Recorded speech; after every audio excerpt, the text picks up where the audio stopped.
नमस्कार दोस्तों, आपका स्वागत है मेरे चैनल में। और आज हम बात करते हैं नालंदा के ऊपर।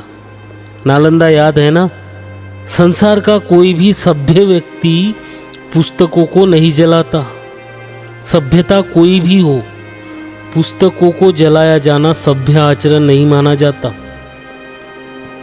पर यह भी सत्य है कि हजारों वर्षों से पुस्तकालय जलाए जाते रहे हैं। नालंदा याद है ना? कहते हैं वहाँ 6 महीने तक किताबें जलती रही थी। विश्व के इस जम्बूद्वीप के सबसे बड़े विश्वविद्यालय की उस भव्य लाइब्रेरी में संसार का समूचा ज्ञान एकत्र था।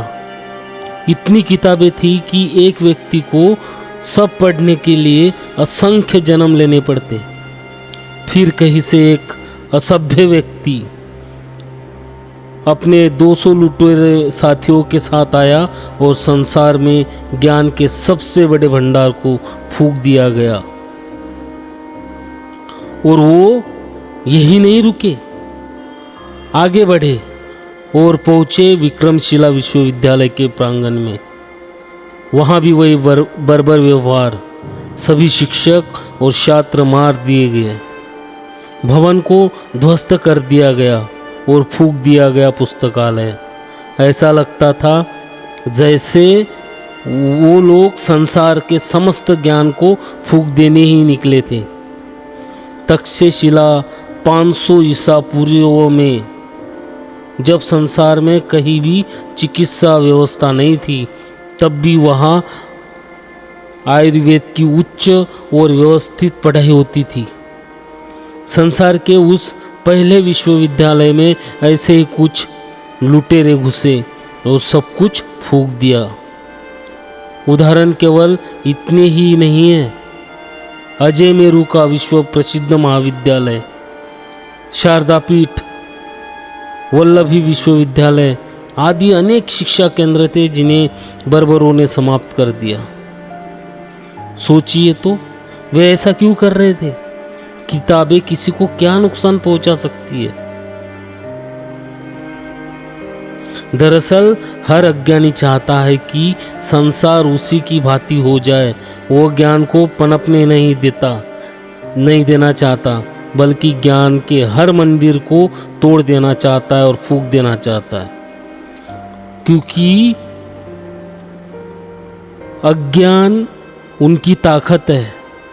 जो भी व्यक्ति इस पृथ्वी पर ज्ञान की बातें करेगा, लोगों को पढ़ाने की बातें करेगा, लोगों को पुस्तकों की बातें करेगा, शिक्षा की बातें करेगा, उन लोगों को ख़त्म करने का काम ये लोग करते हैं। आज बाबा साहब पढ़े लिखे लोगों को शिक्षा लेने के लिए बोलते हैं, शिक्षित बनो, लेकिन उन्होंने बाबा साहब कहते हैं कि शिक्षा शेरनी का दूध है, जो पीता है वो दहाड़ता है। इसलिए वो लोग किसी को पढ़ने नहीं देंगे इस दुनिया में। संसार के हर देश में ऐसे उदाहरण हैं। जब सभ्य समाज द्वार बनाया गया, विद्यालय और पुस्तकालय असभ्यों द्वारा फूंक दिए गए, तोड़ दिए गए। सभ्यता बर्बरों से हार जाती है। बहुत लोग बार बार कहते हैं कि भारतीय बहुत ही वीर थे, भारतीय मूल निवासी पराक्रमी थे, सक्षम थे, तो पराजित क्यों हो जाते थे? उनके पुस्तकालय, उनके विश्वविद्यालय क्यों जलाए गए? इस देश में भगवान बुद्ध जैसे महाकारुणिक तथागत भगवान बुद्ध के विचारों को खत्म करने का काम कौन कर रहे हैं? उनकी मूर्तियां क्यों तोड़ दी गई? नालंदा जैसे विश्वविद्यालय को क्यों जला दिए जाते थे? अब यही प्रश्न फ्रांस से भी पूछिए। फ्रांस का सबसे बड़ा विश्वविद्यालय फूंक दिया।